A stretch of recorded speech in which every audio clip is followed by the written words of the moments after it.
Well, good morning to everyone and welcome to the Soil Use and Management Technical Meeting that is being held within the framework of the regional project Strengthening the Management of Water and Soil Resources for the Sustainability of the Agri-Food Systems of the Caribbean countries in the context of COVID-19 pandemic. My name is Camila Torres. I am from the Office of Institutional Affairs of INTA, the National Institute of Agricultural Technology. This initiative is articulated by Argentina, the Caribbean countries, and the German cooperation. Please, the next one, Marcelo. No, okay. Okay, Sorry. great. That's I right. apologize. Thank you. Well, as I was telling you, to begin with this encounter, it is important to highlight that the general objective of this meeting is to start building the strategies and the program of trainings to implement technologies for sustainable land use and soil management within the context of the COVID-19 pandemic and facing the progress of different natural disasters in the Caribbean. Next, please. Moreover, we have defined three specific objectives for this meeting. The first one is to contribute to the interagency dialogue to exchange experiences on technologies, capacities, methodologies, and good practices on land use and soil management. The second objective is to identify the main topics for the trainings at the Caribbean national and/or regional level. And finally, to evaluate the place or the places for the development of the integrated demonstration unit for soil and water management technologies implemented at the end of the project. Next one, please. Okay, in this sense, it is important to bear in mind that the main products that we expect to achieve during the project are trainings, demonstrative plots, and a regional report. So now, in order to begin with the development of the meeting, I will give the floor to Marcelo Beltran, an expert from INTA who will speak about soil use and management. Thank you, Camila. Good morning to everyone, and my apologies for the technical inconvenience. And now I will present the content of this technical meeting. We're going to see an introduction to the soil institute capabilities of the INTA, an introduction to the Argentinian soil laboratory nets, to share experience of agricultural practices, which are mandatory in some provinces of our country, to present different chemical, physical, and materiological measurements, to encourage dialogue on these subjects between the Caribbean countries, and to discuss possible interaction between INTA and the different countries of Caribbean. First of all, I want to introduce the Soil Institute that is inside of the National Center of Agrarian Research Investigation. It's divided in three centers, the Agro-Industrial Research Center, the Veterinarian and Agropecuarian Investigation Center, and the National Resources Research Center. Inside of the Resources Center is the Soil Institute, among with other soil institutes, the Floriculture, and the Weather and Water Institute. This is an image of the front of the Soil Institute, where we work in different studies of cartography, edapology, and laboratory studies. Some historical perspective of our institute. It was founded in 1944, before the INTA creation, that was in 1956. It's the graduate of the soil survey studies in Argentina, and it worked with different experimental stations and agencies of INTA among the country and with national and international order. And one of the rationale and the main challenges of our institute is to study how is soil affected with the increase of rain production of our country, that it was increased from 30 million tons to 140 million tons, and is projected in 15 years to increase more than 160 million tons of crop production. It was also livestock was moved to marginal areas and it's fattened in feedlots, and it was a land use changes, replacement of native forests, grassland and pastures, and the cropping area increased from 20 to 37 million hectares in 20 years, and 8 million hectares of pasture were disappeared. So all has the affecting soils, and the Soil Institute is working to study all these effects. Some historical highlight of our institute is the creation of the soil map of the Pampa region, which is the more productive area of Argentina, and the soil atlas of Argentinian Republic.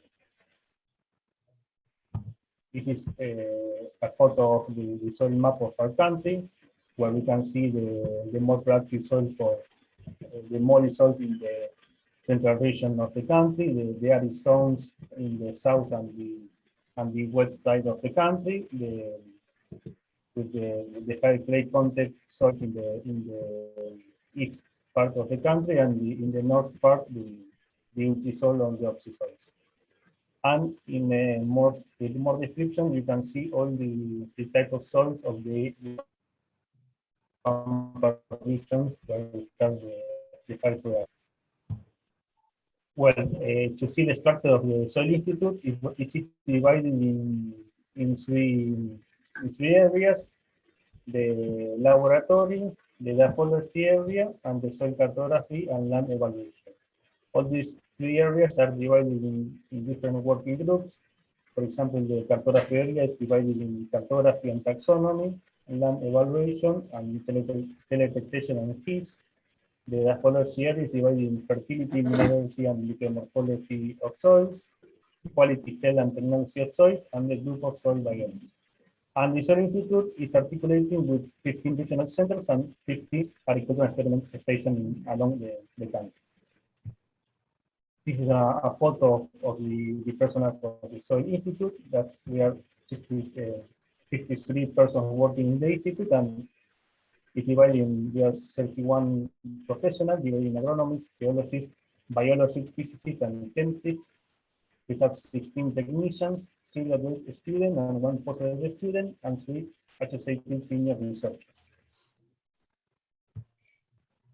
Now, to see the different areas, we can start with the cartography area, where it's working with Argentina and some particular province soil map. They make a work of digitalization of all the old soil charts of the year 1960 and 70. They digitalize all this information, and we can enter in the web page, and we can see all this information available to research. If you can see, you can, for example, in any place of Argentina, and you can see the soil units, the index production, the land evaluation, and this is an example of the old chart soils, the soil series of the 1960 and 70. And if you want to work in some soil study, you can see this information available. Like, you can work and you can use it. Maybe it's not information of 40, 15 years, but you can see at least the soil type and some different physical and chemical aspects. And this is, well, they also work with another web page, is the Cicinta.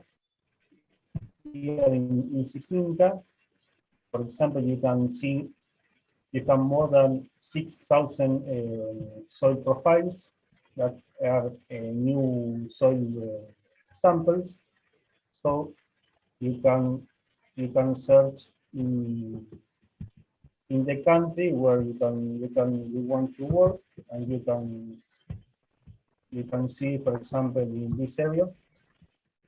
Excuse me, Marcelo, yes. we can't see the links that you are entering. You cannot see the link? No, we're seeing we're watching the presentation still. Sorry. Maybe you have to share the screen again and select the Okay.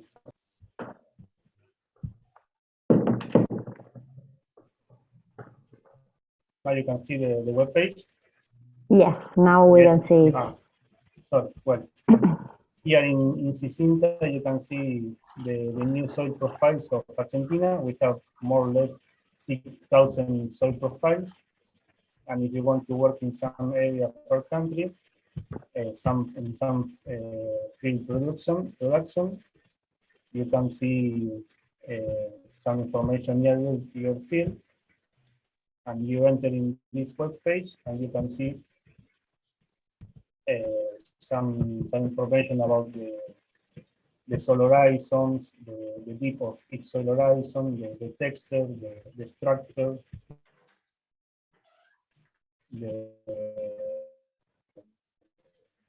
all the erosion and different aspects of all this way. Pages is in Spanish, but then we can work together and see in the country if we want to see something like this. And now,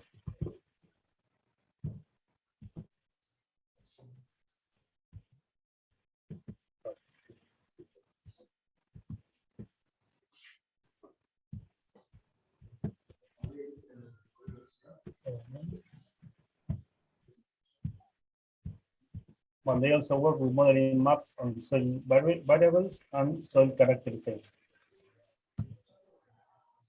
This is an example of soil pits, how we work in the description on soil horizon and soil depths and soil characterization and information, and how we can use it also to study different crop season and production. This is an example of crop irrigation where you can see in the right picture. You can see how is the water in the soil, how is the root production and the growth of different crops. This is another picture of how we make different seminars and webinars to students or to producers, so we can show our information to them so they can use it and they can work together with us and they can use all this information. This is an example of how we use the pit to study some problems with the water table. And then in the laboratory areas, when we're working with the Soil, Vegetable, and Water National Laboratory Net, we're part of the national net. We make some laboratory service, chemical, physical, and microbiological. We make capacitation to professional technician and staff of laboratories, and we work in the development of protocols and laboratory techniques. We are also part of the Latin American Network of Soil Laboratories, which is called the LAXOLAN, and the World Network of Soil Laboratories, the GLOSOLAN, where we work together with different countries to make different protocols that we can unify the study of different soil characteristics in different countries. This is some image of how we work with the study of pH, salt concentration, organic matter, and texture in the laboratory. And this is an example of how we make a soil result analysis to some producers, where we make the phosphorus, the potassium concentration, the calcium, sodium, the relationship between sodium and calcium, the pH, the salt concentration, and among other information. And then we get this report to the producers, and when the producer didn't understand or they don't know how to use it, we work with them and we explain them and how to interpret this soil studies. And in the ecology area, we work with the study of different sustainable soil management practices, the study of carbon sequestration and climate change mitigation practices, the measurement of greenhouse gases emissions, soil remediation, soil metamorphology, the evaluation of fertilizer practices, organic and inorganic, and the study of soil nutrient cycles. This is the main work of this edapology area. Here are some photos of the study of the soil profiles, how we study deep and the structure of the soil horizons, water available and the soil infiltration, and how we work studying the soil structure and the soil macromorphology. This is an example of how we work with the study of bull density in different horizons of the soils. And here is an assay in garlic production where we study, it's a part of a net that we study the fission of the use of fertilizer. In this case, we study how the fertilizer, the use of volatilization of ammonia from fertilizers, and how is used how is efficient of the use of nitrogen in garlic production. And this net is part of the different crop production like corn, wheat, and other systems. And well, now that we saw the different areas, now I want to show you some examples of how we work, how we interact between the areas. This is an example of a soil potential organic carbon map that we work between the edapology and the cartography area, sorry. And we use the root C model to estimate how could we increase the organic carbon concentration in the soil if we increase the carbon input, increasing the crop biomass production. So we can generate this kind of maps and we can work in the different areas using different practices that increase in more efficient way the crop production and the soil carbon organic concentration, the sequestration of the soils. This is another work that we study the soil erosion of our country. We make a soil hydric erosion map where we can see also the different areas, and we can choose or select the areas where is the possibility of higher soil erosion. And for example, in this area we have a higher slope, or these are mountainous areas, so we can work in these places with different practices to reduce the soil erosion. And we also could modulate what it could happen if we remove the soil cover, and we can see what happened with the soil erosion. So here is an example of the importance of the soil cover and the soil practices to reduce the erosion of the soils. We also work with the Water and Weather Institute, and we generate the Geointa visor, where I don't know if you can see Camila. Yes, we can see it. Okay. Here we have a lot of layers of information: the soil information, crop information, weather information, and if you want to work in some part of our country, for example, you can see the national soil maps. And as in Cicinta, you can enter and you can touch in any place, and you can see the information of each soil, the more important soils of this unit, if there's sodium, if there's a grain problem, the grade group is an article, the productive index, and all the information that you can use it to start the feed production. And this is a very important page that it used with it had more than 1,000 visits per week. So it's a really important product of our institution. This is another example of how we work with different experimental units of our country. Here we made a nutrient, macro micronutrient map in the Pampa region. It's an example of zinc concentration. That's a nutrient that we don't apply as fertilizer, so we can see that in 2011 we have a higher concentration of nutrient, and in 2018 we saw a reduction of this nutrient because that the crop use and we don't apply fertilizer. And also we have a pristine or a virgin soil that we can compare the zinc original content and how it's affected to the yield with the crop production. Well, we also interact with different agencies and universities and producers. We have in different parts of our country field production studies as use of cover crops, use of crop rotation, fertilization practices. We are part of a long-term experiment net that we have more or less 40 experimental long-term experiments where we study different crop use and management and use of pasture and silvopasture system, depending on the area of Argentina. And they are experimental assays with more than 15 years. So we can, here we have a lot of information and of how we affected the soil practices to the soil quality. In Soil Institute, it's also part of international interaction. We have different projects as Fontagro, the sustainable intensification of livestock system with legumes in Latin American and Caribbean cooperation platform. We work with international companies. This is a German company, Intersol, with the study of development and improvement of biomimetic surface with non-stick property and low friction for use of in agricultural tools in blades.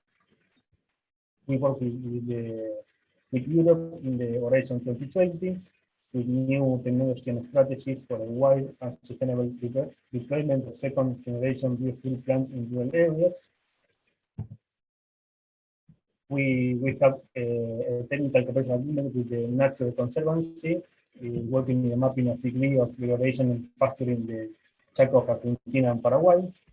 We have another Fontagro project in organic carbon sequestration in soils in Latin America and the Caribbean, the identification of opportunities and quantification of economic and environmental impact.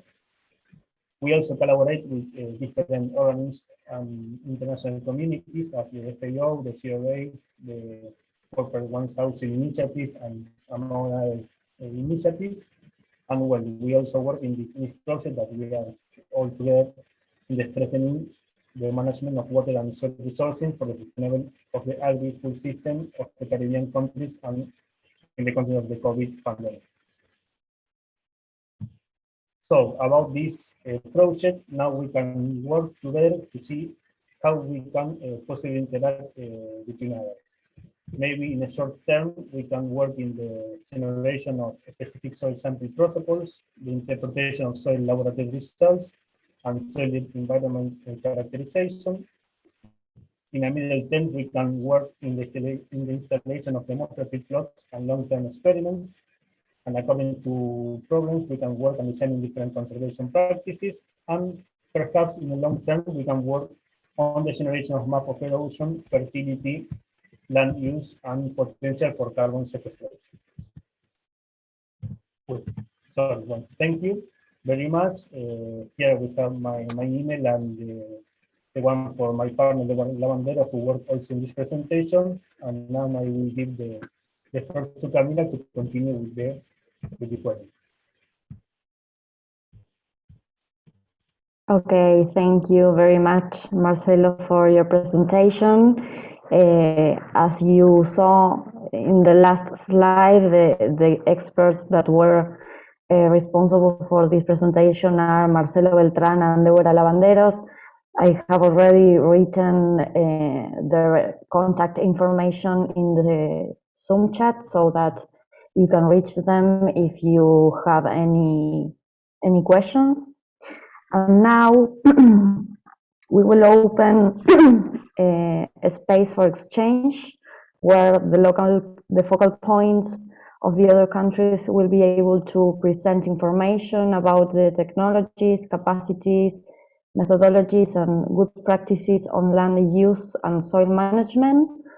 The idea is that we can jointly find a common point between the different countries to establish a common course of action.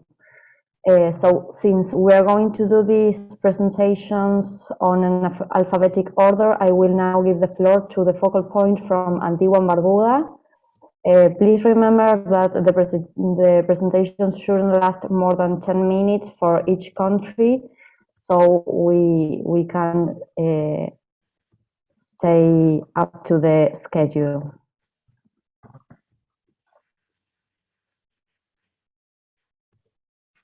Good morning, Brent Georges here from Antigua and Barbuda.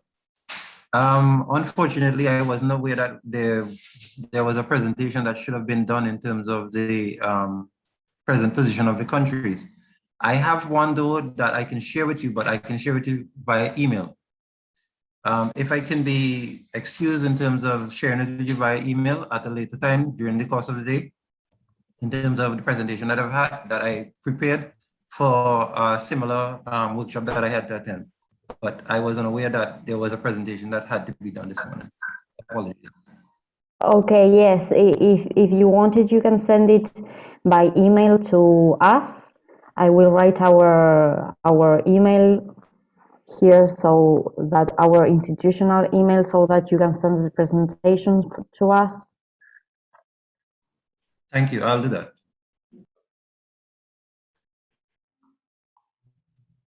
Okay, that's right.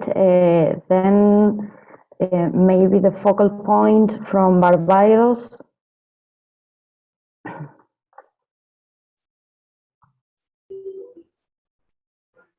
Good morning, everyone. Sorry to be late. Okay, I will just go through some things I have here, not for presentation, but just talk through. In terms of Barbados land use and soil management, we are, in terms of technologies, let's just go through some of the bullet points that I have here. We are into the mechanization, agricultural mechanization, in terms of mulching and preparing the land, all aspects of that for improve. Well, some of this will contribute towards soil conservation, the mulching in particular. We like to develop that further. Remember the land areas we have here are relatively small, so we're talking small equipment, relatively small equipment. And we are also now interested in if you can come down to the very small farmer where you can have that type of equipment, but handheld, as opposed to tractor driven. We're interested in both of those. With irrigation, we started introducing drip irrigation and micro irrigation in Barbados back in the early 80s. And that is well accepted now by the majority of farmers and in use by the majority of farmers. We have to go the next step beyond just applying water to applying water more efficiently, and also the use of fertigation as the next step beyond just putting down a drip system on a piece of land. You have to improve efficiency there. And in terms of soil management, all of that would help to reduce soil nutrient loss, in turn increase the efficiency of the irrigation. So we minimize leaching and nitrates and that type of thing. We are also interested in any technologies to improve the rhizosphere, plant microbe interaction to enhance soil plant performance. Dr. Wood might be better able to elaborate in that area. We have a soil conservation unit, which they are in 1/7 for Barbados, what we call the Scotland District area, where we have significant erosion problems and land slippage. And we are into terracing and engineering structures, gabions, primarily using gabions for retaining walls and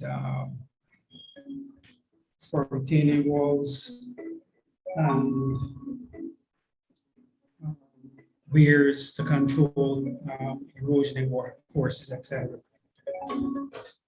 Excuse me. We also we have grafting, specifically grafting, as you would appreciate. Some rootstock, in particular fruit trees, are more suited to our soils and environment. And then we graft on top of that some variety that has better taste, has better production, preferred quality.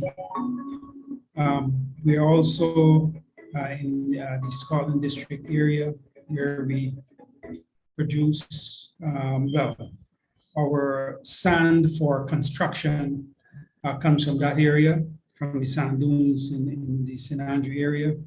And we are almost pretty much utilized, we've almost utilized all of that sand right now. Now within the next couple of years, or next few years, we will be basically out of sand. But what we have started doing is trying to reclaim those the areas where the sand has been removed, or some of it has been removed. So we actually reclaiming some of those sand dunes.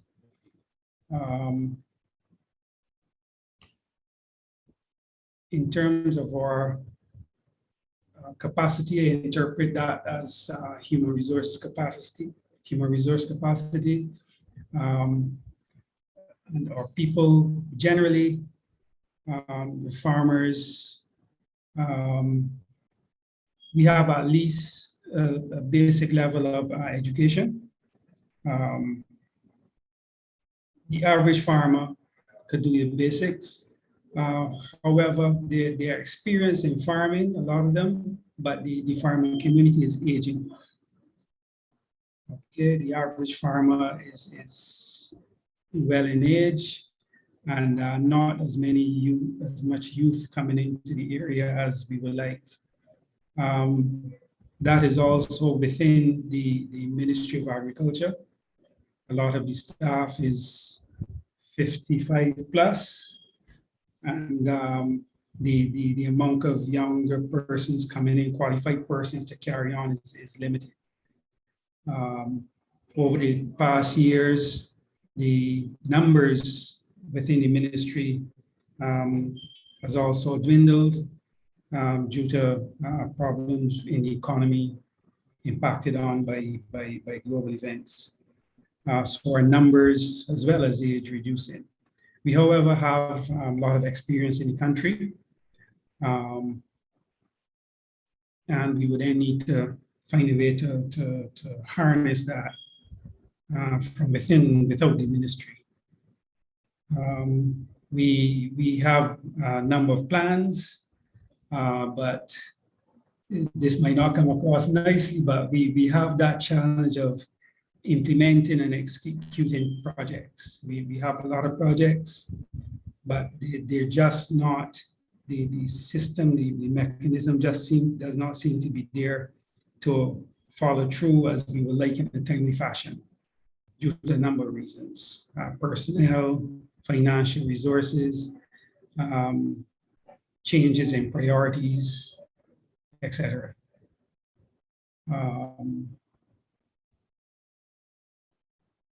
Across the country, from back in the mid-80s, we've been, we started agricultural diversification back in the 80s, and that continues, especially now, put on top of everything is talking global warming or climate change, I should say. So we are in that process of looking for planting material, seeds, different cultivars that might be more resilient to the changes that we expect. We have a national tree planting program. It was offset significantly by the COVID and then the major shutdowns that we have had and gone through as a country. But the object there was to plant up actually 1 million trees across the landscape of the country for carbon sequestration benefits, as well as soil conservation, beautification of the areas, right? And that is ongoing, but at a much slower pace because of the COVID and the economic impact that that has had on the country in terms of the availability of financial resources to produce and through the planting process. In terms of good practices in land use and soil management, the Ministry of Agriculture has been pushing that with agricultural practices. You're talking minimum tillage where possible, as we're trying to do that now, although that simply hasn't taken off. Although we've had some training and experience in that area, it hasn't taken off. But that is basically a culture change for a lot of us. The tillage, we have recently started a program to re-encourage this in areas where we've been using tractor cultivation for years, and you are developing that hard pan. So we're getting problems with the root penetration, etc. So there's actually a project ongoing with our agricultural management company to relook at that area, the tillage and subsoiling, has to be properly managed to go together with minimum tillage. We have areas of within our Scotland district where we try to promote any activities, mulching, reduce cultivation to try to reduce the runoff and erosion, soil degradation in that particular area of the country, 1/7 for the country in particular. We have erosion issues across the country, but they are more significant within our Scotland district area. So we're pretty much concentrating in that area. I had mentioned the soil conservation unit before, where they are concentrated in that area to try and reduce erosion and land slippage in that area. All of that eroding material just washes out the water courses and goes into the sea, and then has impact on our coral and near coastline fisheries. We are also into livestock farming on a small scale compared to Argentina and those types of countries. We have the Barbados black belly sheep, and we also have to discuss and try to get across to the farmers that manage livestock farming is essential to part of, well, it is part of good agricultural practices if you're talking about land use and soil management. You don't want the animals impacting on the area to the extent where you then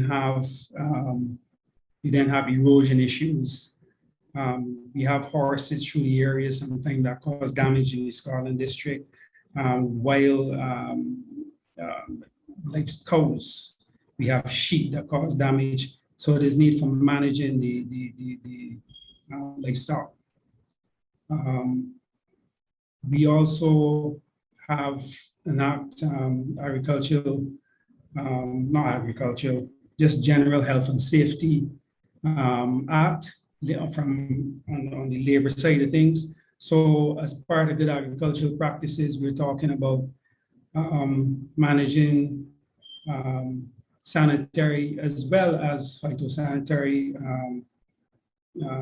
aspects on the farms, right? I'm going over the 10 minutes there. So let me stop there.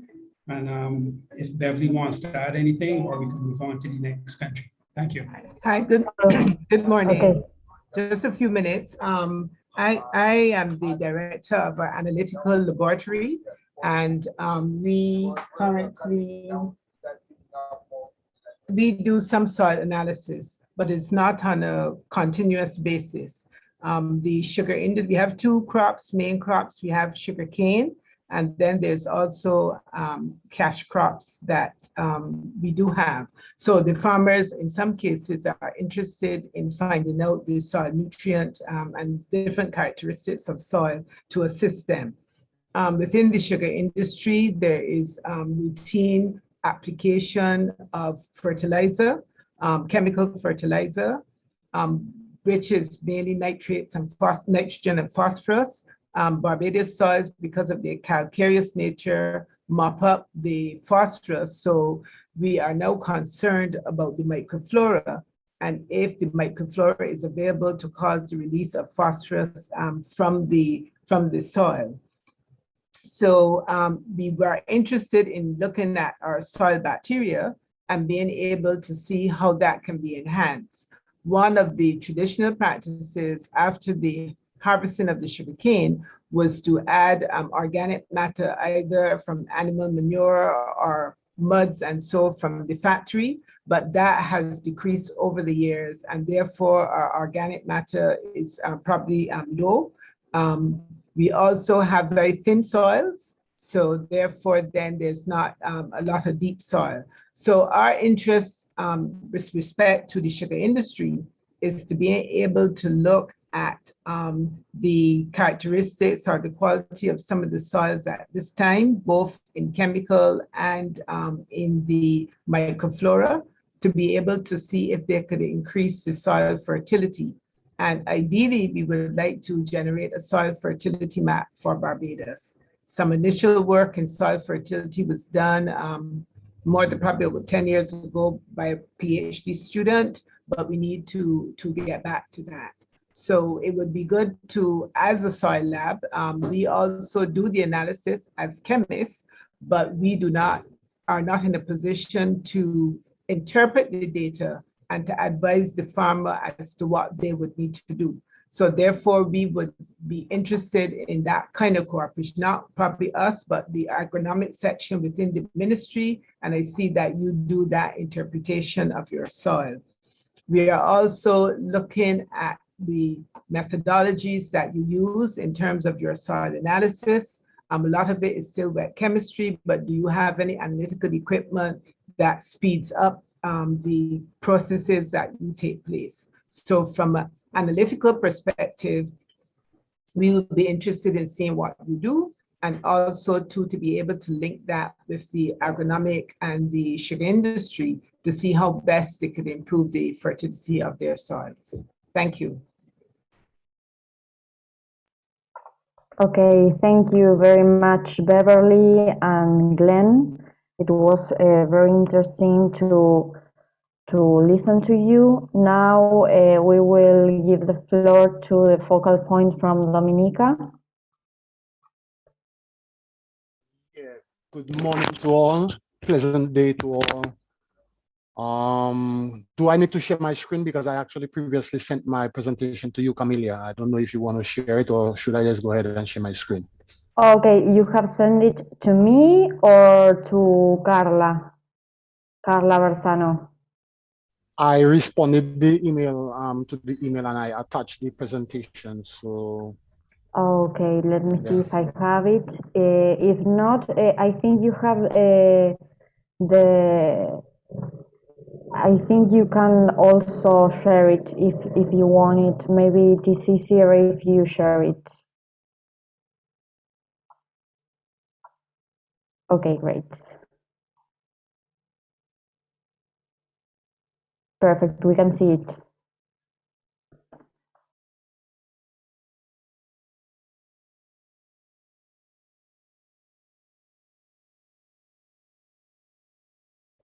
We are not listening to you. Your mic is muted. Oh, sorry. Yeah. So I'm saying I'm just going to Ah. respond to the questions posed in terms of the preparation for this meeting. So the Okay, first great. question was dealing with regards to the government agencies or companies that are responsible for gathering information about soils.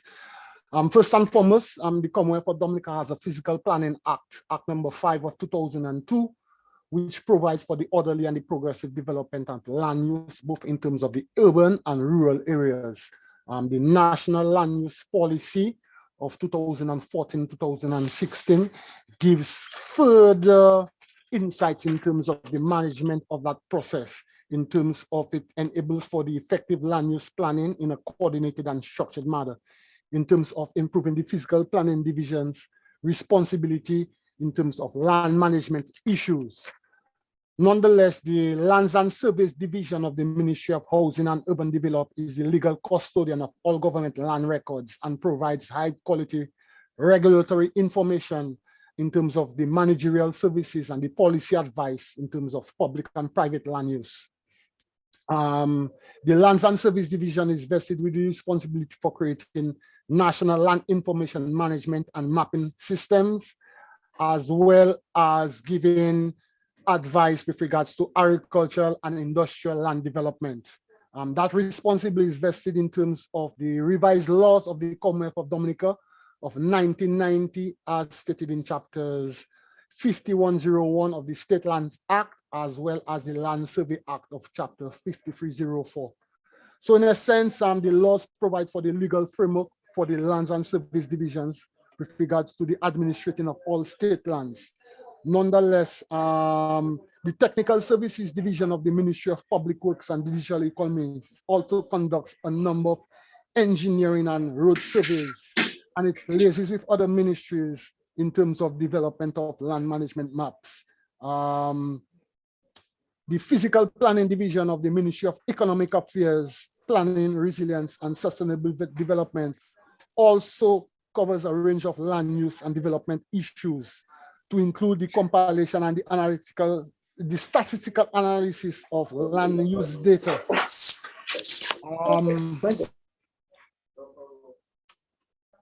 How do I ask, ma'am? I'm trying to shift screens. Right. With regards to soil management problems, obviously, Dominica is volcanic in origin, and as such, we have an issue with phosphorus fixation based on the high content of aluminum and iron oxides is very much a limiting factor with regards to agronomic performances of soils. Nonetheless, the high rainfall patterns of the country in excess of 10,000 millimeters per annum in the higher interior rainfall areas is problematic with regards to soil erosion challenges, as well as the increasing anthropogenic interference with regards to soil degradation, because slopes in excess of 30 degrees are formed in almost 60% of the land with regards to our agricultural land use. And hence, a very significant small percentage of the land is actually suited for agriculture, less than 20%, although an estimated 25% of the land is actually being used for agricultural purposes. And hence, the risk of soil erosion and deterioration of soil structure, soil fertility, and as well as the hydrological impacts is very, very significant and pronounced. As recent as 2017, Dominica suffered significant impacts from a tropical 5 hurricane, Hurricane Maria, which significantly destroyed the GDP as well as the ecosystem base with regards to agriculture. The graphic imagery again depicts some of the effects and the after effects. So farming on very steep land is actually the dominant feature, open rainfall agricultural systems, and as such, That has led to an increased use and a dependency on mineral fertilizers, thus increasing the risk of soil erosion, acidity of soils. Average soil pH in Dominica is highly acidic, 5.5 pH, and as such, farmers are increasingly dependent on mineral fertilizers to try to increase productivity and exacerbating the whole issue of soil acidification. To compound that, we have the cultivation of slip slopes where the natural vegetation is gradually being eroded in terms of opening up new lands and hence trying to increase productivity on marginal lands or even lands which are not adequately suited for agriculture. And hence the frequent and increased use of tillage operations is exacerbating the problem of soil structure. With regards to our attempts in terms of demonstration plots and ecosystem-based approaches is actually the favorable approach with regards to our hillside farming technologies. So we favor the sloping agricultural land technologies as one as the technologies that we actually try to push forward.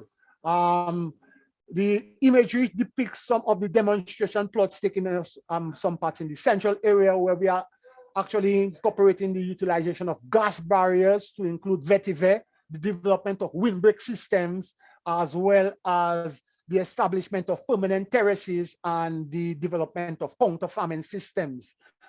Obviously, agroforestry being in a very high rainfall area is very suited to the environment. So the development of agroforestry systems to include non-crop and forest timber species is of importance to the Dominican farming system. Obviously, there is a very, very high inclination towards the adoption of organic agriculture, and that in itself is the next topic for discussion. Again, the further development of vetiver in the southeast part of the country, as the imagery will show there, the very steep topography which farmers are challenged in terms of the productive base. Nonetheless, a number of current projects actually include a number of international partners, the United Nations Environment Program, Development Program, the DFID, the Department of International Development, Canada Aid, Caribbean Biodiversity Fund, the GIZ from Germany, all looking at sustainable land management issues. So there's a project funded by the PSILM in partnership with the GIZ and UNEP, which looks at the sustainable land management and strengthening the resilience of agricultural lands and forestries in Dominica. There's also a next project under the UNDP, which looks at the strengthening of the disaster risk management capacity of women, which looks specifically at the dissemination of meteorological information and how that information can help farmers in terms of making more informed decisions with regards to production planning and sequencing of production in terms of crop establishment. So there are a number of international partners involved in terms of the Caribbean Development Bank, the Canada Aid, which are all looking at projects in one aspect or another, address some issue of land management. With regards to laboratory capacities, I was quite elated by your presentation, Marcelo. And there again, I see a number of initiatives which I would actually like to see as regional partnerships, because again, hearing the sentiments of my Barbadian counterparts, erosion and soil erosion is a significant challenge for us in the region. Again, Dominica being a high rainfall area, again, is challenged by that ever challenge and problematic of soil loss. So the issue of developing soil erosion maps there is an area of interest for us. Obviously, analytical capacity is on the rise in Dominica. We do have the Bureau of Standards, which has the center, the National Center for Testing of Excellence, which is divided into two main laboratories, one looking at microbiology and the other looking at chemistry. And within the chemistry department there, we do some analysis of soils to include heavy metals, fertility. And as recent as 2 months ago, we were in partnership with the Dominica Export-Import Agency, where we did an island-wide soil survey looking at heavy metals with regards to cacao production. So we were looking at cadmium, and we would like to expand that analysis to include other heavy metals, arsenic, lead, and again, probably your expertise and your experience in terms of your Argentinian experience can lend support to that at the regional level. Because we should be very cognizant of the fact that at least for the major part of the Eastern Caribbean, the last soil surveys and soil maps which were done as part of a regional initiative way back in 1967.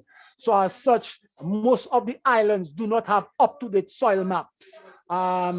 We are currently undertaking a reclassification exercise with regards to reclassifying and renaming our soils in keeping in tune with the international nomenclature and the soils, ferrous soils, etc. Because currently how we have it, we have nuclear nomenclature, which actually makes it very limiting in terms of comparisons and sharing of information. So that exercise is part of a national funded project under the Dominica Disaster Vulnerability Reduction Project, DVRP project, and that assistance is being funded through the World Bank. So yes, there's analytical capacity within the Dominican contingent with regards to soil analysis. We do have state-of-the-art equipment to include atomic absorption spectrometers, etc. But again, capacity building is challenging with regards to the quality and the competencies of our human capacity. So that is always warranted in terms of ongoing training. That is all we have to actually say with regards to the issues raised. But again, in conclusion, I would just take some insights again from what the sentiments were that were echoed by some of my regional counterparts. And I definitely believe in terms of looking at synergies of efforts there, that the issue of soil mapping, erosion mapping within the Caribbean sphere, there would be something that would be welcome. So thank you very much for your attendance. And yeah.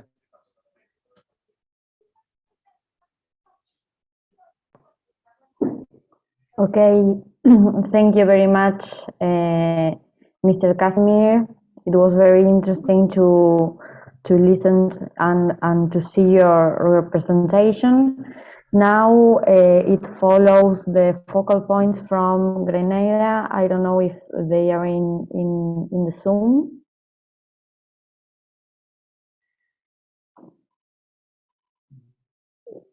If not, we can follow with Saint Kitts and Nevis. Good morning again. Yes, my name is Kyle Flanders and I'm representing Saint Kitts today in this workshop. Please allow me to share my presentation.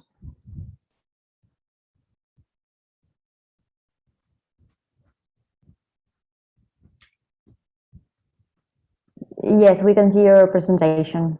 Okay, good. So as it relates to, I decided to use the guide that you had on the PDF that you sent. And so I'm going to try and match the points as much as I can. So as it relates to government information, the Ministry of Agriculture and the Ministry of Sustainable Development are the main ministries responsible for land management here in St. Kitts. The Ministry of Agriculture handles all lands earmarked for crop and livestock production. So for any lands that is laid out for farming, that would come under the control, the management of the Ministry of Agriculture. Things like housing and those other things would come under the Ministry of Sustainable Development. Though the majority of the land here is used for housing and other things. Agriculture has not as much as I would like, but nonetheless, for what is available, that is what we manage at the ministry. Some equipment that are used between both ministries. The Ministry of Sustainable Development uses drone technology to carry out their mapping of the different lands, and that option is available to us, the Ministry of Agriculture, if we so desire. But they also use ArcMap from ArcMap Suite for geospatial processing. So they do have maps that are available that can show exactly how the land appears from above, even through different sensors and things like that. So it is that kind of technology is available. But for the Ministry of Agriculture itself, we're still using the more analog system where we're using old maps that were drawn up and paper chart system. Drones were utilized under a special program by the Taiwanese Technical Mission. They utilized some drones to do further mapping, to do further sensing, GIS sensing and things like that as it relates to agricultural soil in particular. As I said before, if we want to do any mapping, we can also enlist the assistance of the Sustainable Development, the Ministry of Sustainable Development. We are currently trying to embark on an agricultural census, and that is in collaboration with the Ministry of Sustainable Development, where we are going to remap all of the agricultural lands that are out there, and so we can get it uploaded to a database so we can manage better as opposed to using the analog system. So that's somewhere down the line. Soil management problems. I stated a few of these problems in our previous meeting. Most farmers don't actively apply good agronomic practices such as crop rotation, use of land cover, composting, drip irrigation. One of the biggest barriers to them not implementing these things would be the lack of financing for them to actually purchase, utilize some of these technologies. Drip irrigation systems are somewhat expensive for some of the farmers. The land cover that is available is also somewhat expensive for the average small farmer. And majority of our farmers can be considered as small here in St. Kitts because we don't have any vast expanse of land to, do that level of scale of agriculture. But combined, they do have significant output. So the average one would not be able to afford some of the necessary equipment needed to utilize the best practices in agriculture. Most farmers still rely heavily on synthetics, which can damage the soil. So in the form of pesticides, in the form of fertilizers, NPK, those synthetic fertilizers are still the main source of nutrients that they use for the soil. Most of us would know that the synthetics don't really change soil structure per se. And so it adds to further damaging the soil. If they were more using organic fertilizers, then that would actually help the soil to retain its fertility and actually feed the soil and help it to become richer. And so we're trying to lead them to more organic and away from inorganic fertilizers. And next problem is that the soil lab isn't fully functional that we have. That means that we cannot really carry out proper testing, up-to-date testing to keep abreast of the current situation as it relates to the land, its fertility, and the likes. So those are some of the problems that we have to overcome to help us to manage the soil a lot better here in St. Kitts. And as you can see, the picture depicts the land being used by a farmer, basically bare, and based on the wind might actually affect the overall fertility, rainfall, everything like that. As it relates to our labs, soil testing and mapping, soil testing is available at the local lab that was built by the Taiwanese Technical Mission. And so some testing, some mapping has been done. It was done a few years ago. And like I said, with the rapid change in climate and other factors, you would want to have more up-to-date information. And you can see from the map that is depicted here, the average, you can see the values, the pH values that were mapped for various locations on both St. Kitts and Nevis. And so this information is readily available and the farmers can utilize it, which they actually don't, which is another problem because they don't really use this kind of data to inform their decisions. Most of them are a little older, and so they rely on more traditional means of doing their farming. And so the agricultural lands were mapped to indicate the composition of the soil around the island. And you can see this was a printout that was made available to most farmers and the ministry, where you can see that the nutrient content was mapped and the plants, the fruits, the vegetables that are most appropriate for each soil condition, soil type was actually suggested. So from the map, you can see things like banana is recommended for a system where you have pH of between 4.2 to 7.8, and they will actually identify the different locations on the island where these crops would grow best.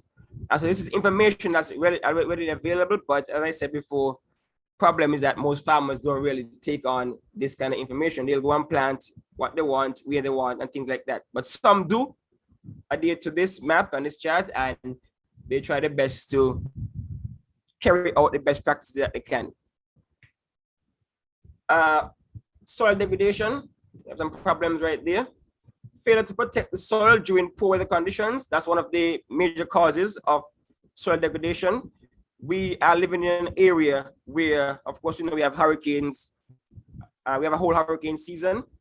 And so you have to try and map or plan your tillage, your timing with whatever weather conditions have been projected. But sometimes farmers still just leave the land barren, leave it without any help to any wind breaks all around to help prevent high winds from removing moisture and the likes. The high use of inorganic fertilizers, as I said before, and pesticides also causes soil degradation.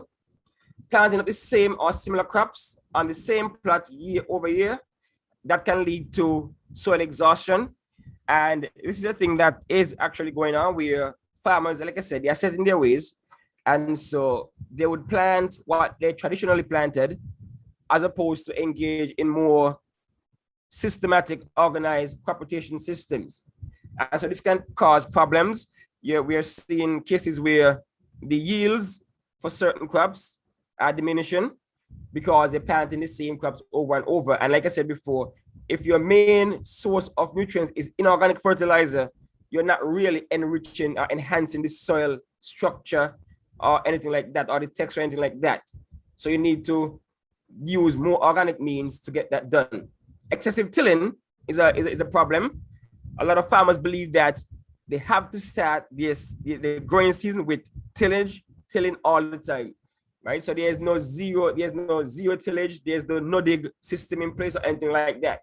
Most farmers, that's just the routine. They're about to start planting, till the soil some more, right? So that's a problem, and it is leading to some degradation in the soil. As it relates to livestock farming, overgrazing is a major problem. Some farmers are not really versed in some of the grazing techniques, the rotational grazing or the zero grazing or anything like that. Most of them just let the livestock go, and they tend to eat the grass right down to almost the root. And that is a problem. And so we have to try to fix that issue with different systems of grazing as it relates to the livestock. Poor utilization of organic matter, as I was saying, most farmers do not. They do. If you go on the average farm, you do not see a nice compost heap happening, right? You normally see just the use of the fertilizer, and not even green manure is utilized to its fullest extent. Even if you till, some of you might want to turn the green manure back into the soil, but even that tend not to be the case. And so the poor utilization of inorganic matter is one of the problems leading to soil degradation.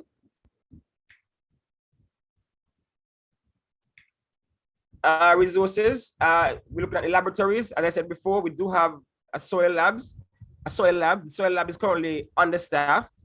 The main equipment used for in-depth soil analysis is currently in need of repair. I don't remember the name of the tool exactly, but the lab technician said that some of them are a little old, and so the parts are not really readily available to repair that unit.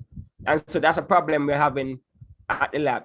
Rapid soil test kits are available to be utilized. So even though we do not have the in-depth analysis, we do have some rapid soil kits that are available that can give a surface idea of exactly what the soil contains.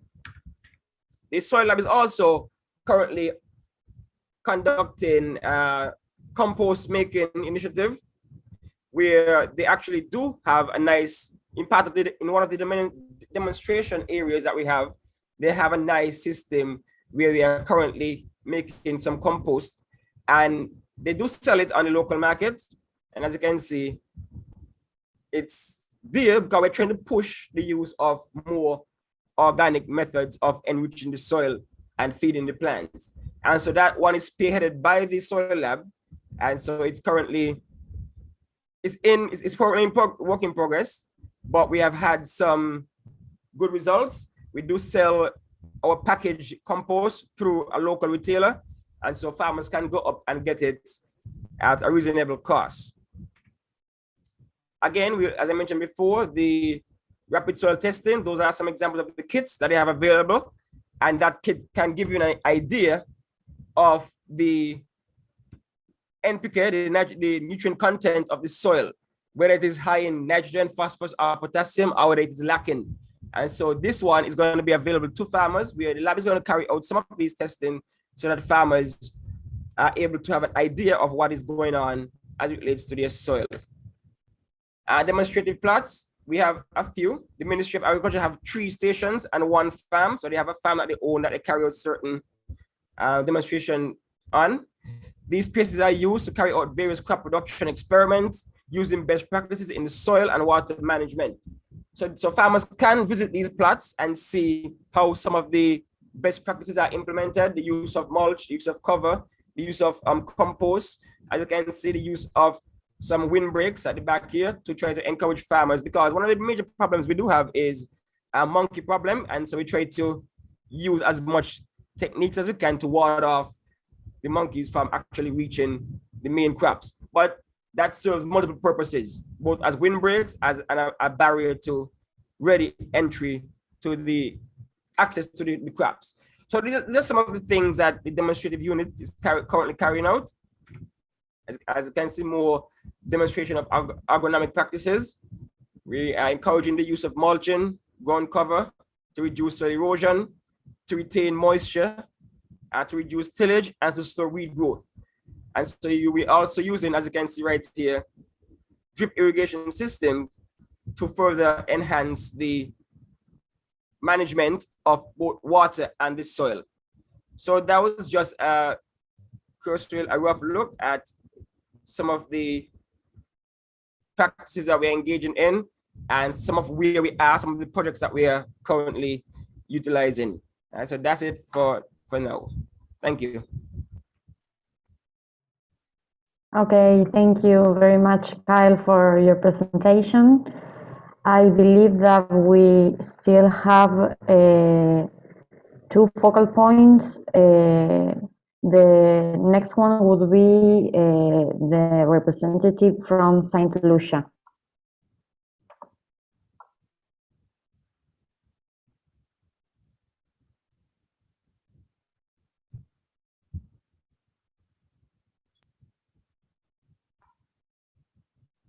I don't know if we have any focal point from Saint Lucia.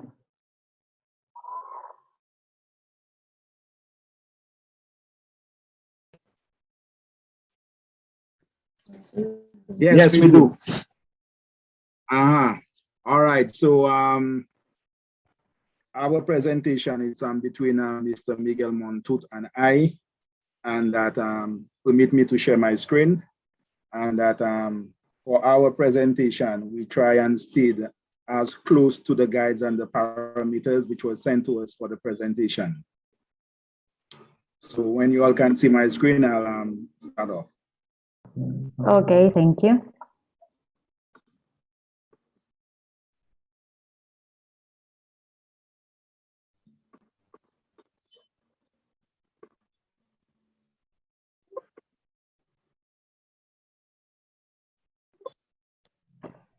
We can see that you are sharing your screen, but we can't see your presentation yet, so maybe we have to wait a few seconds. Yes, can you see it now? Not yet. Well, just hold on, bear with me for a moment. Maybe you can stop sharing and then try to share the screen again, and maybe then it's going to work. One moment. Yes, no problem. Yes, now we can see your presentation. Can you all see? Yes, Hello? yes, we can see your presentation now. All right. So with regards to St. Lucia is in terms of the terrain, the geographical terrain, it is woefully mountainous. We can deem St. Lucia as one of the second most mountainous island in the region after Dominica. And that in itself possesses a lot of challenge to agroecological systems. And what is happening right now with agroecological systems due to climate change is changing at a very alarming rate because of the condition with dry conditions. Farmers are venturing deeper into the hinterland in search of the conducive microclimatic conditions for farming. Thus, this situation seems to exacerbate soil degradation.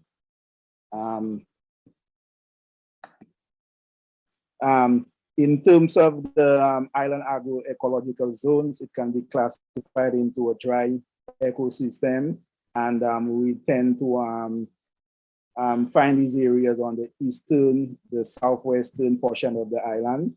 Then there's a mid-humid ecosystems, which where you can find these in the north and northeastern portion of the island. And there's a very humid ecosystem, which is mainly found in the north eastern part and the southeastern portion of the island.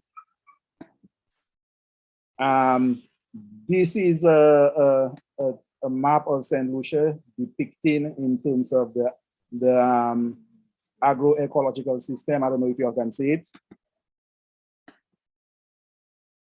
Can you all see? No, we see your presentation, but we can't see the map. All right, you all can see the map. No. Well, the map was depicting in terms of the forest reserve, the agroecological system in terms of forest reserves and mangroves in St. Lucia. And the map seems to shows you that most of the forest reserves, there are 3 main forest reserves in St. Lucia. They are Edmond Forest Reserve, Guamagazin, and the Saltibus Forest Reserve. So these reserves that farmers are not really allowed to go and do any farming. It is owned by Crown Lands, by the Crown. But however, there are a number of other smaller reserves which are found on government and private lands. And that it is very crucial that government acquire this property because it is still a very important function in terms of when it comes to keeping the ecosystem intact. Government is kind of hindered through the forestry department. Sometimes they make the recommendation to government so that they can compulsory acquire these properties.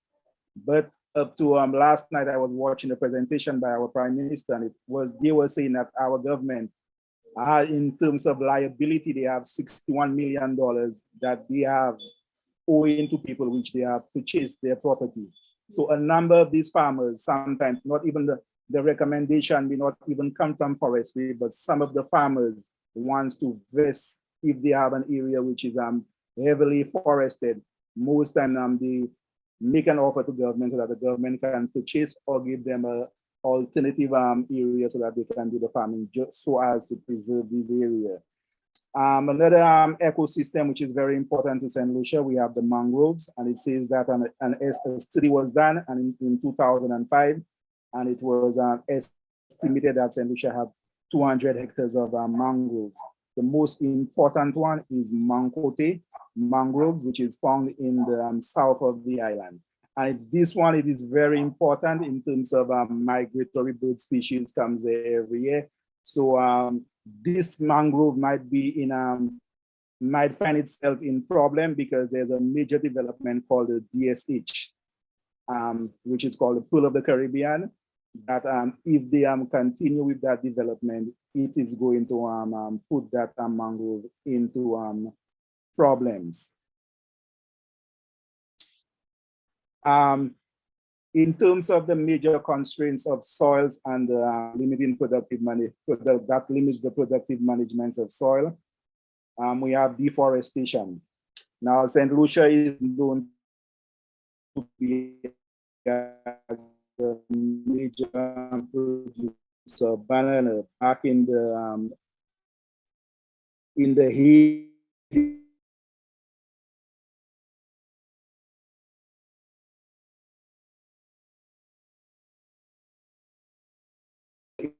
area. Eloy, we can't hear you. I think Cutting down there is trees to some establish connection. banana. Okay, okay, now we can hear you. Okay. And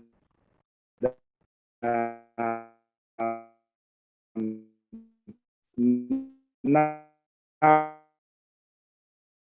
that the industry No, I believe Eloy is having some connectivity problems.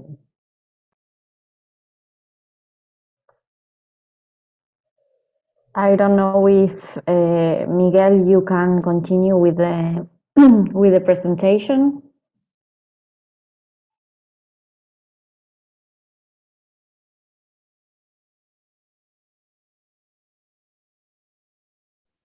Eloy will be best placed to do that because I'm not privy to some of the sections that he's presenting. Maybe you could rejoin us. Maybe you could move to the next presentation. We probably could join us later. I think that Eloy is now joining us again.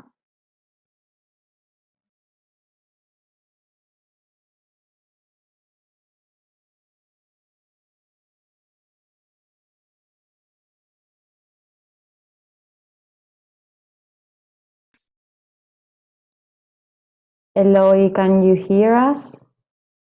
Yes, I can hear you. Okay, I believe you're having some connectivity troubles.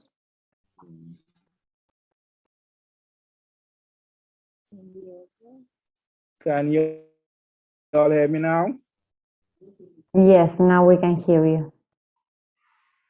All right, so I am not too sure where I left off or where you all stop hearing me. Did you all got me at the Yes, you were presenting the slide about the the concerns about soil management.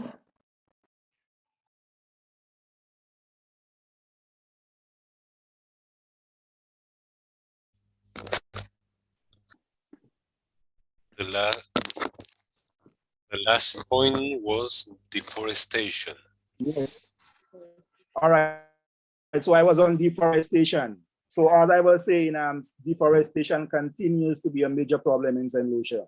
Farmers tend to go in the hinterland in search of the conducive conditions for farming, which has more so because of the situation, the onslaught of the vagaries of climate change, that farmers tend to go into the higher rainfall areas to look for the conditions which are suitable for farming, thereby cutting trees down to really establish short-term crops. Erosion, as I said, St. Lucia is very mountainous, and whenever we have torrential rain, most times even in the heavily covered or forested area, we still have issues with deforestation.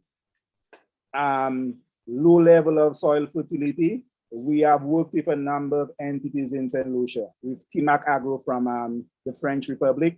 And what our soils are showing is that most of the soils in St. Lucia is lacking in phosphorus. The level of nitrogen, the level of potassium is optimum, but the level of phosphorus is is inadequate. In terms of pH, most of the pH are okay, but when it comes to the western side of the island, Swurzel, Beaufort, the pH level is very high. Most time it ranges from 5 and sometimes in cases even below this. So we also in terms of guiding the farmers in terms of what to do to neutralize that high level of pH in terms of adding lime or calcium limestone to the soil. So we provide guidance to the farmers in terms of to ameliorate these type of challenges. Indiscriminate use of pesticides. St. Lucia, as I said before, was a major producer of banana, and that was accompanied by a heavy use or presence of pesticide, weedicide, etc. St. Lucia still continues to use touchdowns and so forth, which these things have a very residual effect on the soil. We have a problem due to our, in terms of mountainous nature. When we have landslide, we have problems with siltation, and these siltations ends up in the sea, affecting coral or the marine ecosystem. Soil acidity, I've mentioned that to a certain extent, and compaction, which is caused by overgrazing by livestock. The soil analysis infrastructure in St. Lucia. St. Lucia recently, a brand new national diagnostic facility was established, and that facility have 3 different units. They have the research and development unit, the animal unit, and the irrigation and drainage unit. Now, when it comes to the irrigation research and development unit, they are the ones with the mandate in terms of doing soil analysis. They would we have 8 extension regions, and if a farmer is in need or desirous of doing a soil test, that they will collect, or the extension officer will go out and collect the soil samples and then send the soil samples to the research and development unit, and they would conduct these analysis. In terms of what their capability is, not to say that they do not have the equipment, but there's a problem with human resource development. So most of the tests that we currently do simply measures the pH level and also the NPK, and to a lesser extent, calcium and magnesium deposit content of the soil. But to go further than that, to measure zinc, copper, we are not able to do it. Although we may have the machinery, the equipment to do it, but when it comes to the human resource development, that we do not have it. Also, they would provide the farmer with a report, a result, a written result, and the result is going to tell the farmers what is his particular situation and what problems or what he can do to really correct the whatever deficiencies that he have in the soil. So this facility is located in the north of the island. Also, the unit is also involved in conducting a soil fertility mapping, which is financed by the Kingdom of Morocco, and that Morocco is trying to develop a program with St. Lucia in terms of if they get to know what nutrients that our soils are lacking, that they can provide the requisite in terms of inorganic fertilizers to remediate this problem. So currently that the government have through diplomatic means that we receive fertilizer shipments from Morocco to really address some of our soil infertility problems.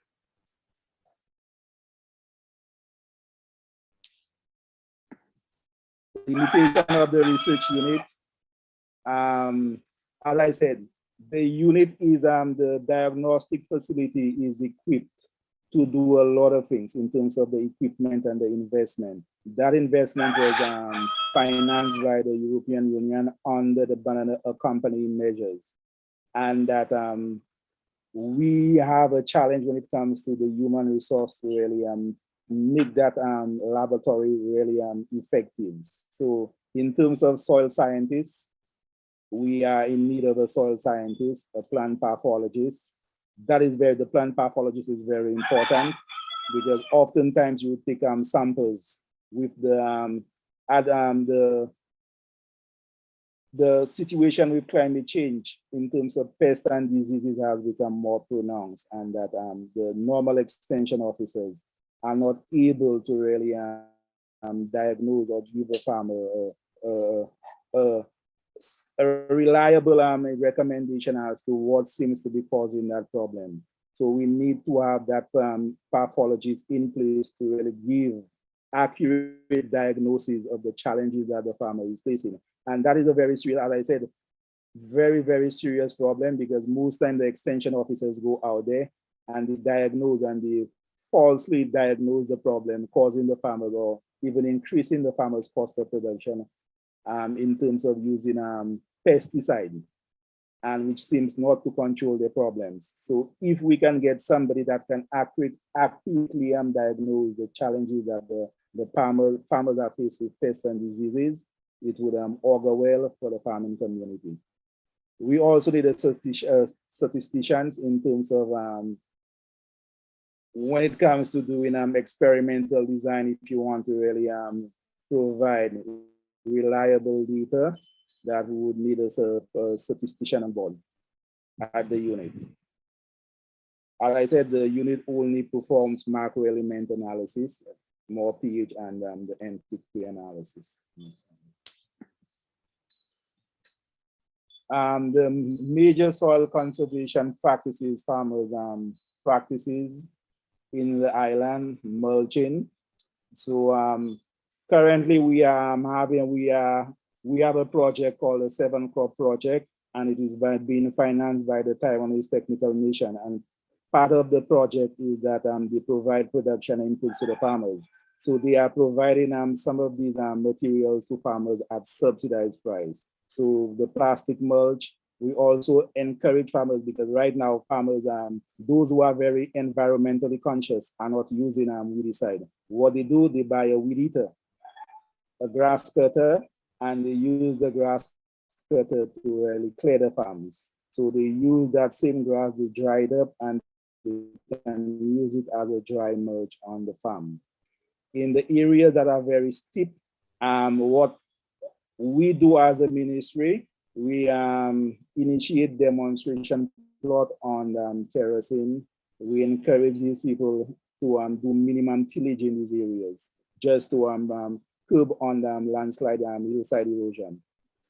We are in cooperation, the Taiwanese Technical Mission also has constructed a number of composting structure around the island on farmers' farm, just to get the farmers into the habit of using organic matter.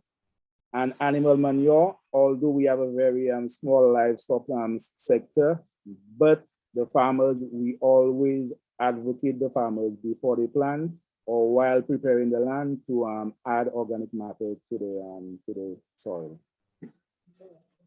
So that is all that I have to share with you all. Sorry for the in terms of the low and the poor connection with the internet. I do not know if my colleague Miguel have anything to say at this moment, but this is all what I have to share with you all at this moment. Thank you.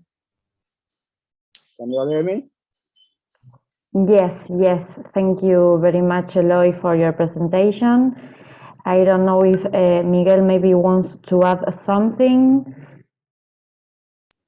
No, nothing to add. I think Eloy touched on everything. I think one of the critical points was the capacity building for the diagnostic facility.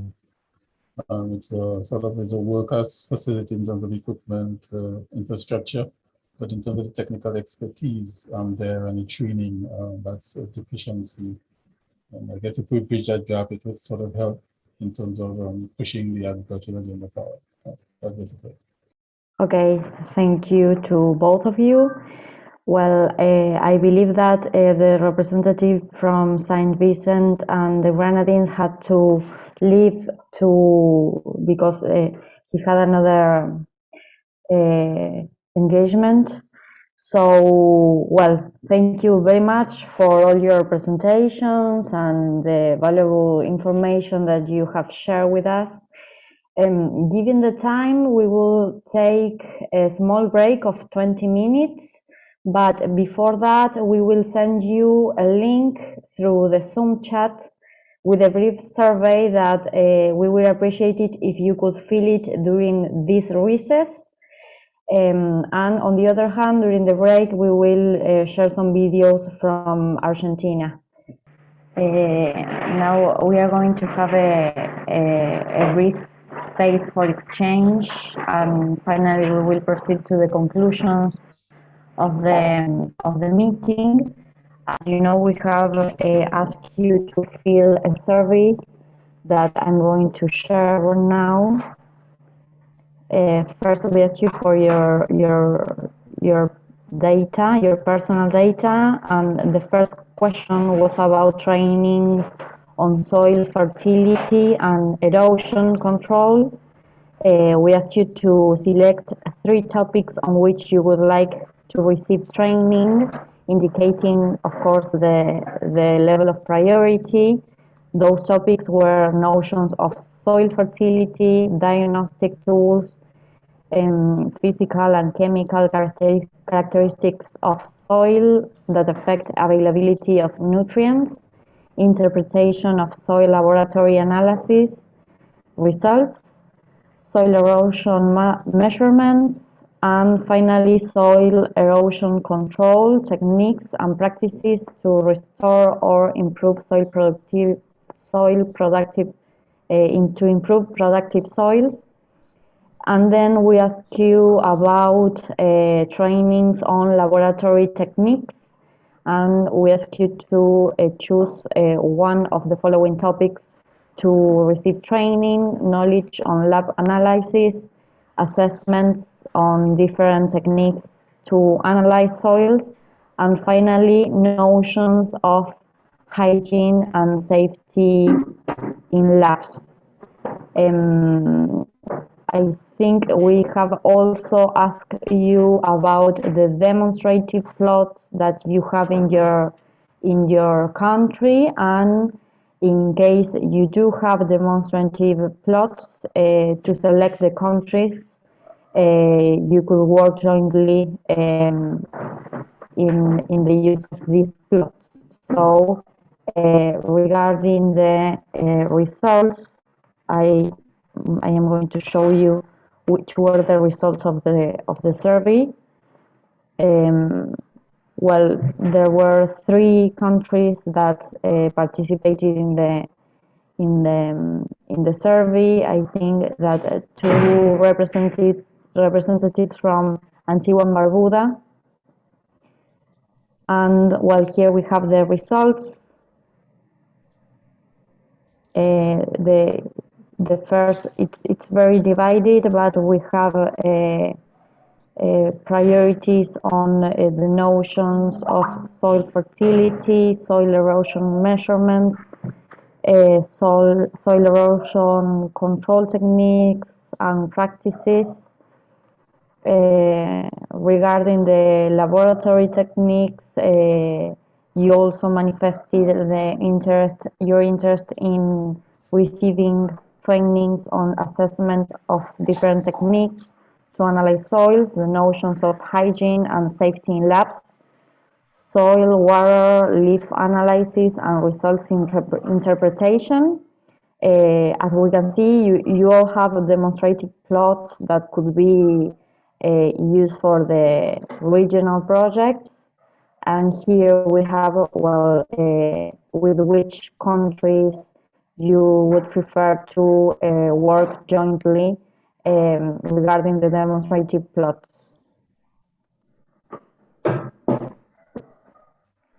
So now I will leave the floor to Marcelo. Thank you very much, Camila. Well, thank you all to be here today in this meeting. It was really important to us. I take some note of what we will present and what we are talking. And we have a lot of information, a lot of work to do. perhaps I can share some of these that I take note. The good thing is that all have experimental units, so maybe we can work together in how to maybe to improve this unit, maybe to add some practices to improve the efficiency of what we're doing.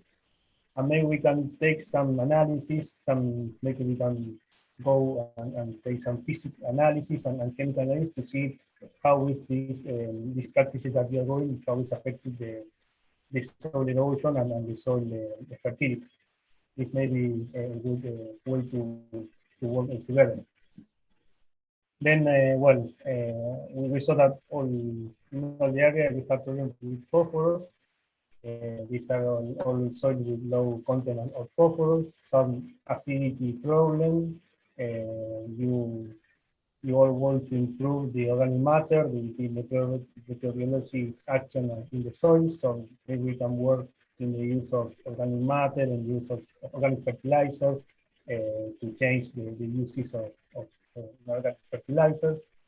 And we can see also working in the study of heavy metals that in some countries they work in cadmium, lead, aluminium, iron.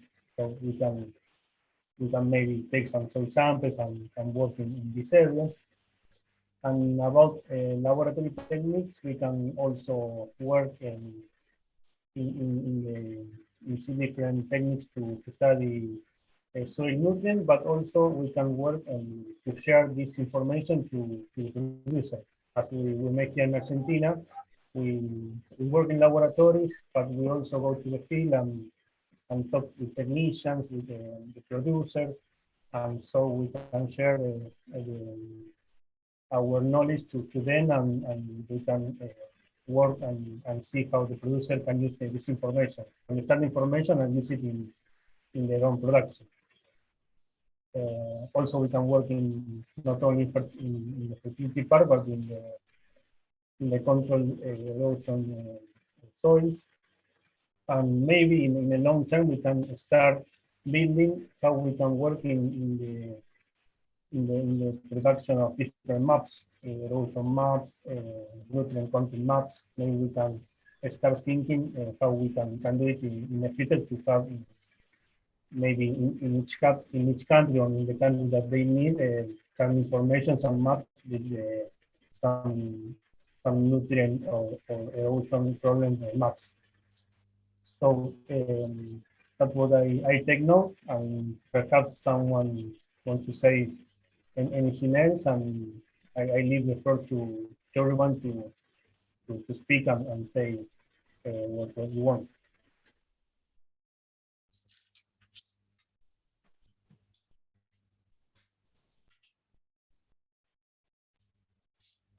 Or someone else of our who are part of our team and want to add something else.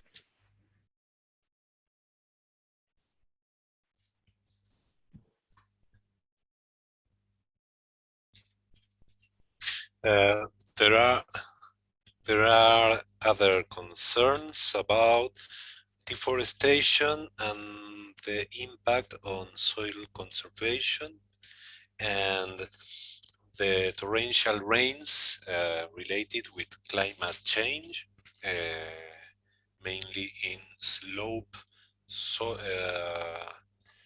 high slope terrains, and these are great concerns in the region.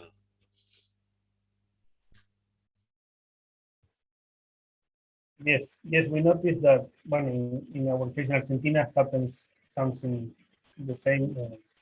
We work in mitigation of climate change, but also in adaptation to climate change, using different materials that support a drought or floods. And so maybe we can share our experience to you and to serve in different crops and that support in a better way or could be adapted more to climate change. And also maybe we can work in different strategies to achieve and implement on soil carbon sequestration and different mitigation practices of climate change.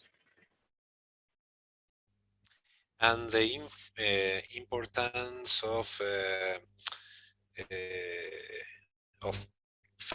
phytopathologists to take samples, because the high incidence of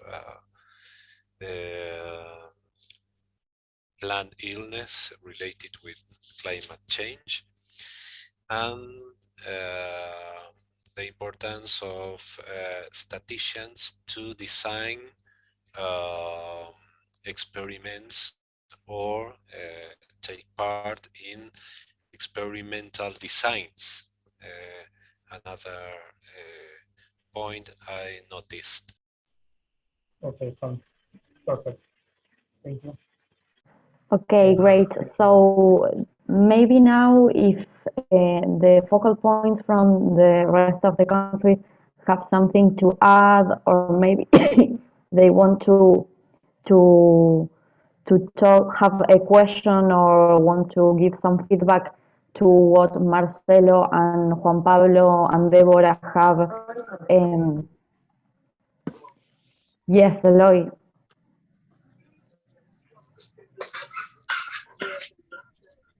I don't know if any of you have any question or would like to talk about the technologies and the presentation that Marcelo has displayed at the beginning of the meeting. Maybe we can discuss it now. I believe that maybe Celia can send the survey to the other representative from St. Vincent so that we can have more input from your country.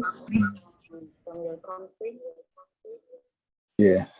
In the initial presentation, I had seen that you all may be able to provide assistance in terms of map generation.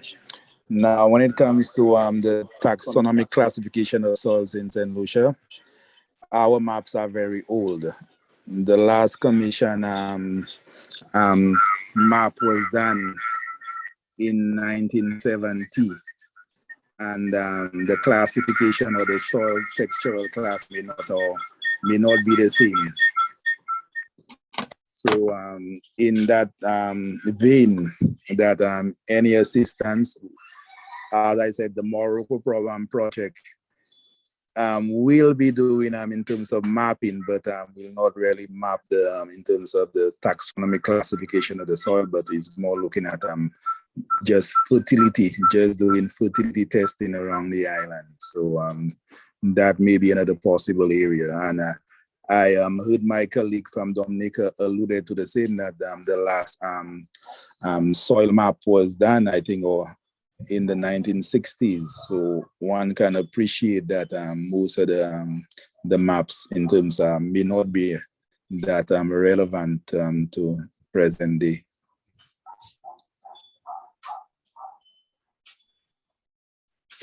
Okay, thank you, Eloy. Yes, well, in our country, it's happened some similar way.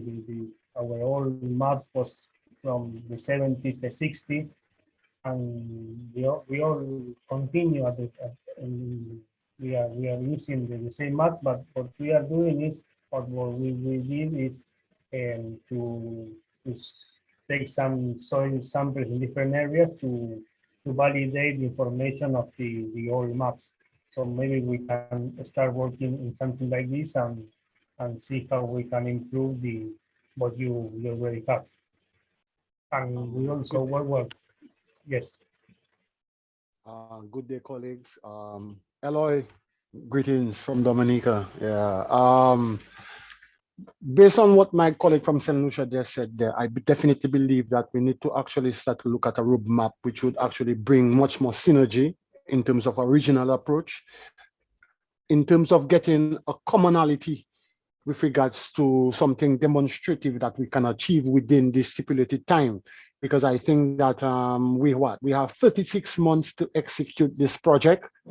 if I'm correct. It might seem a lot of time, but yeah, it's not really and truly a lot of time, given the limited amount of staff that we have within our regional jurisdictions, i.e. agricultural extension staff, who could be exclusively dedicated towards a project like this. You would recognize that a number of the jurisdictions do not have a dedicated soils unit. I think that is one of the areas that the experience from Argentina could actually help us within the Eastern Caribbean, the OECS countries who are actually participating in that project, in terms of looking at the governance structure of soil management, in terms of what would be the necessary functionalities that would be prerequisite in terms of moving forward in terms of the sustainable management of soil within the agricultural sector. Because like you would recognize, a number of the jurisdictions have land managed within a number of ministries. The colleague from St. Kitts highlighted the fact that land management is actually, when it comes to housing, quite distinct and separate with regards to land management for agriculture, and that in itself there poses some challenges in itself. But nonetheless, with regards to agricultural land, one of the issues that we're actually grappling towards is the whole issue of land classification. We saw some very insightful maps coming out from St. Kitts with regards to crop suitability and soil classification systems. That was very insightful, actually. I was like, and everybody was like, wow, nice maps. I think that these are some of the areas that we can start to delve in initially. The whole issue of soil pH, I was quite elated to see that St. Kitts actually had a very comprehensive map of their soil pH systems, experiences and occurrences.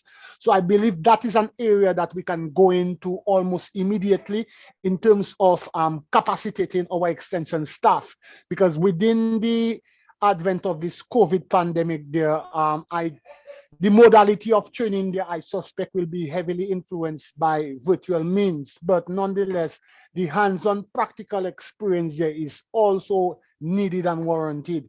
So I would really like to see a regional approach, because I suspect some of the problems are very similar.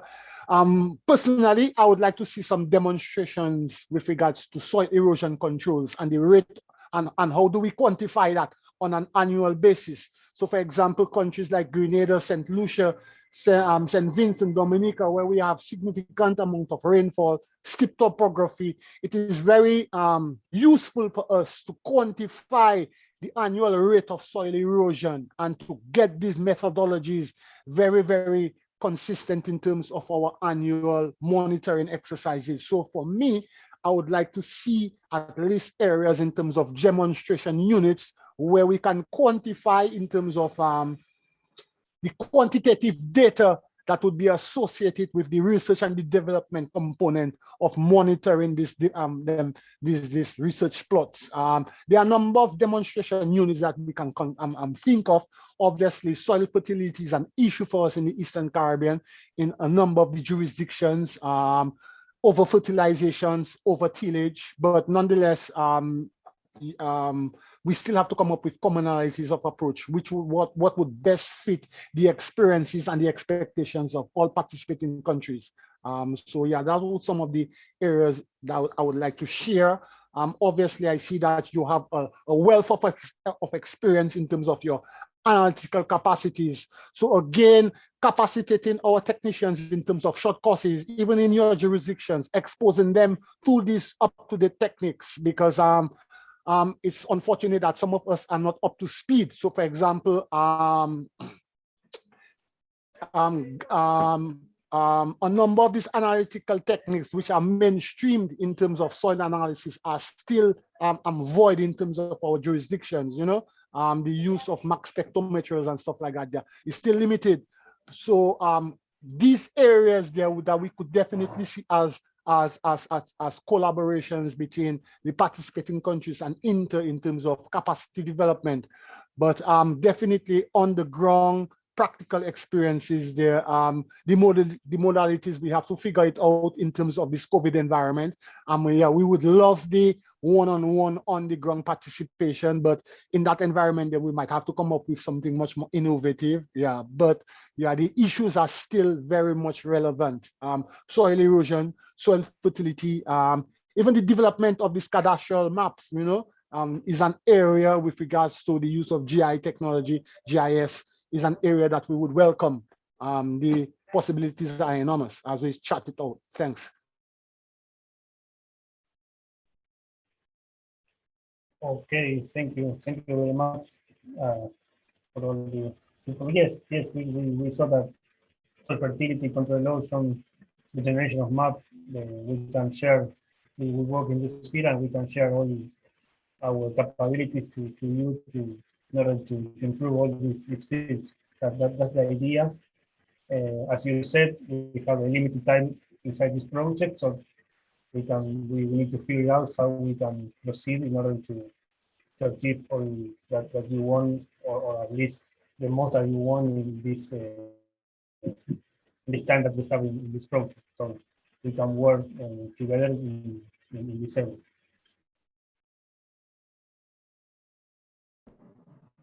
Okay, great. I don't know if anyone else would like to add something else.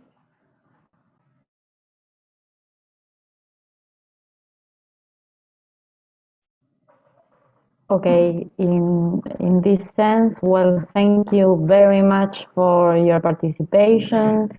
We will like to ask you to send us the presentations that you have displayed today. I believe Glenn Marshall has already sent it, but we haven't received it. So I will write in the chat of Zoom the email addresses to which you can send them. And during the following days, you will receive a calendar with individual meetings that we would like to hold with the focal points of each country during October and November. And finally, I invite you, if you can, to turn on your camera so that we can take a group photo. If there is that possibility. Okay. Thank you. We will take a picture now. Okay, well, thank you very much. In the following days, we will send you that email with the calendar for the individual meetings, and then we will also send you the emails where you can send us your presentations. And well, I believe that's all for today. Thank you very much for your time, for your presentations, and we